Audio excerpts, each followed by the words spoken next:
बहुत समय पहले की बात है। हिमालय की गोद में बसा एक छोटा सा गांव था, शांतिनगर। चारों ओर बर्फ से ढकी चोटियां, हरे भरे जंगल और निर्मल झीलें उस गांव की शोभा बढ़ाते थे। गांव के लोग सीधे सादे और मेहनती थे, पर एक बात थी जो उन्हें परेशान करती थी। पहाड़ की चोटी पर स्थित एक रहस्यमयी गुफा। लोग कहते थे कि उस गुफा में एक जादूगर रहता है, महान जादूगर अरविंद। कोई उसे वर्षों से देख नहीं पाया था, पर कहानियां थी कि वह हवा में उड़ सकता है, चीजों को सोने में बदल सकता है और भविष्य भी देख सकता है। पर उसकी सबसे बड़ी शक्ति थी सच्चाई और झूठ को पहचानने की कला। शांतिनगर के लोग सुख से जी रहे थे, लेकिन एक साल बारिश नहीं हुई।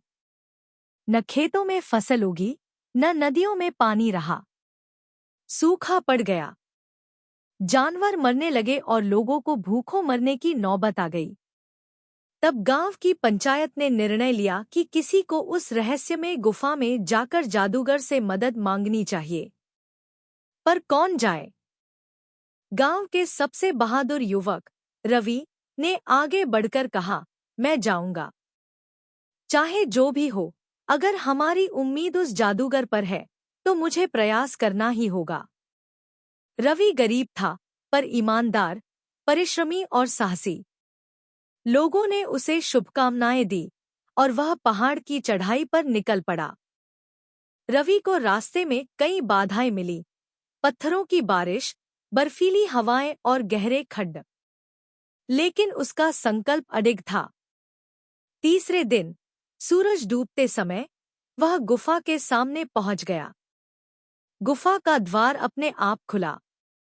भीतर गहरा अंधेरा था, पर एक हल्की नीली रोशनी भीतर से झलक रही थी। वह धीरे धीरे भीतर गया और देखा, सामने एक वृद्ध व्यक्ति ध्यान में बैठा है। उसकी आंखें बंद थीं, पर चेहरा शांत और तेजस्वी था। उसके चारों ओर किताबें, रहस्यमयी औजार और उड़ते हुए कागज थे। अचानक जादूगर ने आंखें खोली।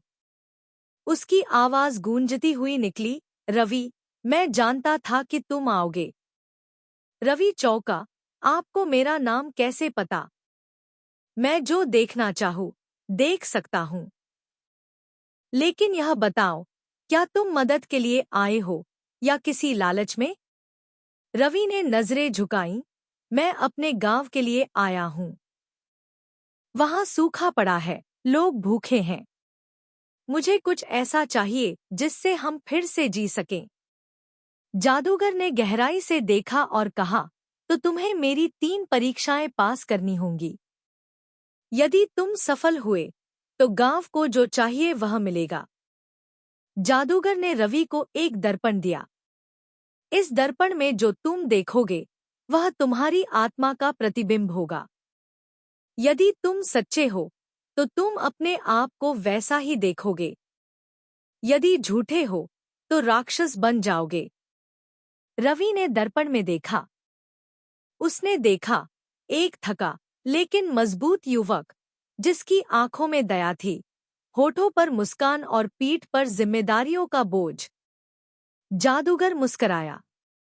पहली परीक्षा पार। अब रवि को एक घाटी में भेजा गया जहां उसकी सारी इच्छाएं साकार हो रही थी।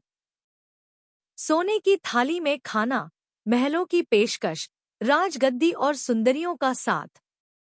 घाटी की आवाजें उसे लुभा रही थी, बस यहीं रह जाओ, तुम्हारा जीवन स्वर्ग बन जाएगा।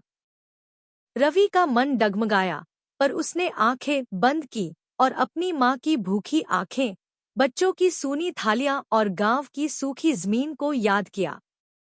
नहीं, मैं अपने लोगों के लिए आया हूं, न कि अपने लिए। और वह घाटी पार कर गया। अब उसे भेजा गया भय के जंगल में, जहां डर साकार हो जाता था। वहां उसे भूत, जानवर, अपने मरते हुए माता पिता और स्वयं की मृत्यु दिखी। वह कांप गया, पर रुका नहीं। उसने अपनी सांसें समेटीं, दिल को कड़ा किया और कहा, डर को मैं स्वीकार करता हूं, लेकिन उससे पीछे नहीं हटूंगा। जंगल शांत हो गया और तभी एक रोशनी चमकी। जादूगर वहां प्रकट हो गया। तुमने तीनों परीक्षाएं पास कर लीं। अब तुम्हें मिलेगा वह जो तुम खोज रहे हो। जादूगर ने रवि को एक जादुई बीज दिया। इसे गांव की सबसे सूखी जमीन में बो देना, बाकी मैं देख लूंगा। रवि ने धन्यवाद कहा और गांव लौट आया। गांव वाले पहले तो हैरान हुए, लेकिन रवि की बात पर विश्वास कर बीज बोया गया। रात में तेज बारिश हुई। सुबह होते होते वहां एक बड़ा चमकता हुआ पेड़ खड़ा था, जिसमें से पानी की धारा निकल रही थी। वह धारा पूरे गांव को पानी देने लगी। धीरे धीरे पेड़ के चारों ओर हरी भरी घास उगाई। पशु लौट आए। खेतों में फसलें उगने लगी। शांतिनगर फिर से खुशहाली का नगर बन गया। रवि कभी फिर उस गुफा में नहीं गया, पर हर साल वह उस पेड़ की पूजा करता।